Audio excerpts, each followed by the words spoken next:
Hello everybody, how you doing today?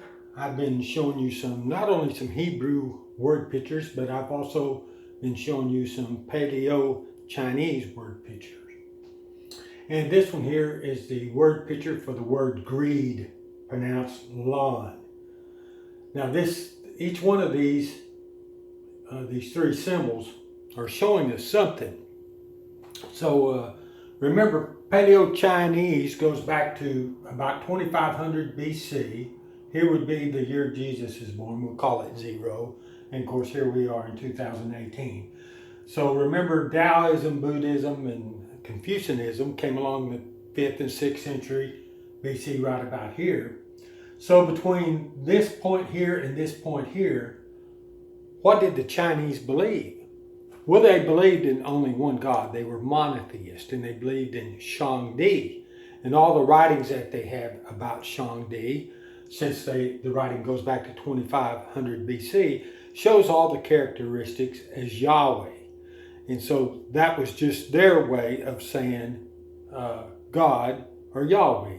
Like we say God instead of El or Elohim. Their word for it was Shangdi. So, why is this word shaped this way? And since the Chinese started writing in 2500 BC, they would have recorded these stories, these biblical stories, and they have. They were recorded in their picture writing, because Chinese is not only a picture writing.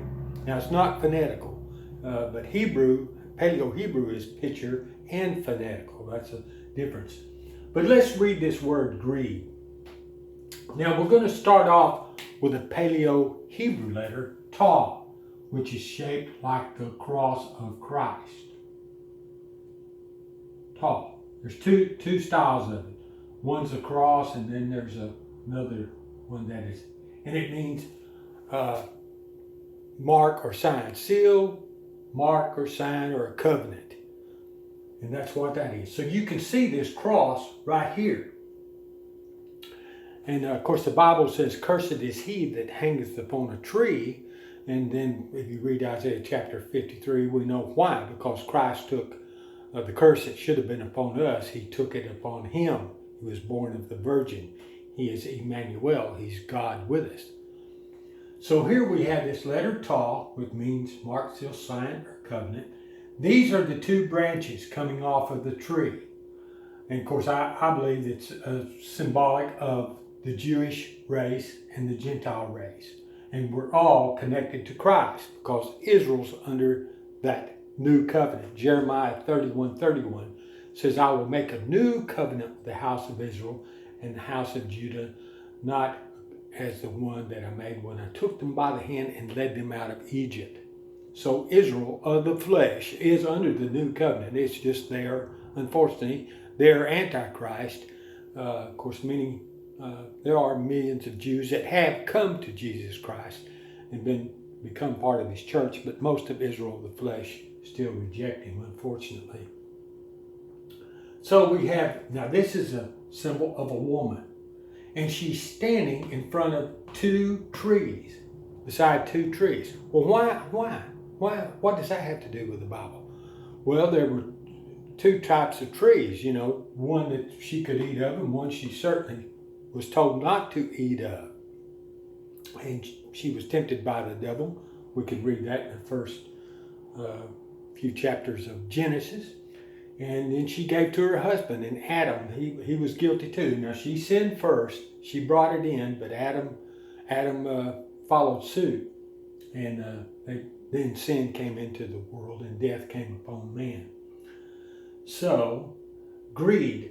When Satan lied to her and said, oh, thou shalt not die, you're going to be like gods, knowing good and evil. Well, Satan just told a lie. And what did the woman do? She had greed. She coveted that lie that Satan told her.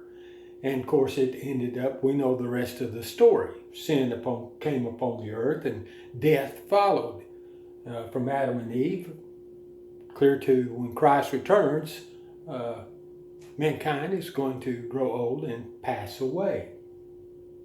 Now, there will be some standing there alive when Christ returns because they're going to see him.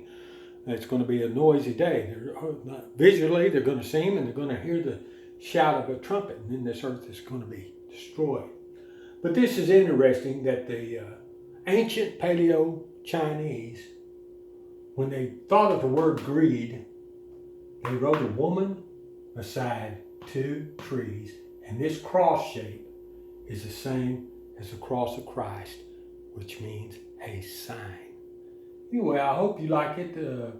Paleo-Chinese word pictures are interesting, and Paleo-Hebrew word pictures are interesting too, and both of them have a biblical evidences embedded within them since they are picture languages. Well, I hope you like this. Have a good day.